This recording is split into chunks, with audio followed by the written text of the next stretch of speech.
MotorWeek is made possible by TireRack.com, Hum by Verizon, RockAuto.com, State Farm, Autotempest.com, and WeatherTech.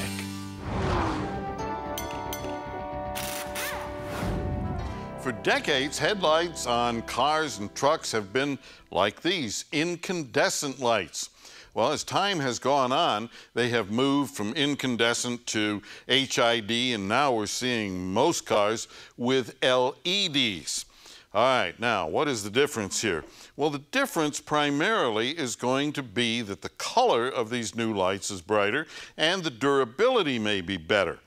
But one of the things you have to keep in mind is that, well, you can make conversions to these things. Like here we have an HID conversion. We take this cover off of here and we can see that we have HID bulbs in there. It comes with the various transformers and everything like that.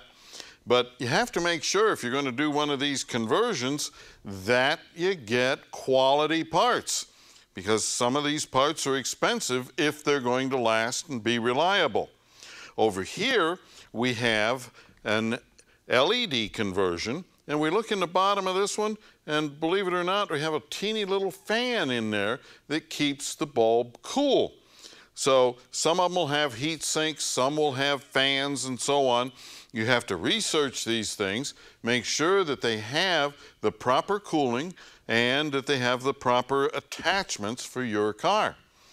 All right, now, here's the rub with all of this. You see, changing to one of these systems, well, it may make the light whiter or more blue, but it may not give you more light on the road, because that is controlled by a number of different factors. Number one is the design of the reflector, which matches the way the light comes out of the bulb. The other thing is, especially if you have a pickup truck or an SUV or something that sits taller, in order to keep the light from blinding oncoming passengers, they're designed so that they're tilted down a little bit, and that means the light doesn't go out as far.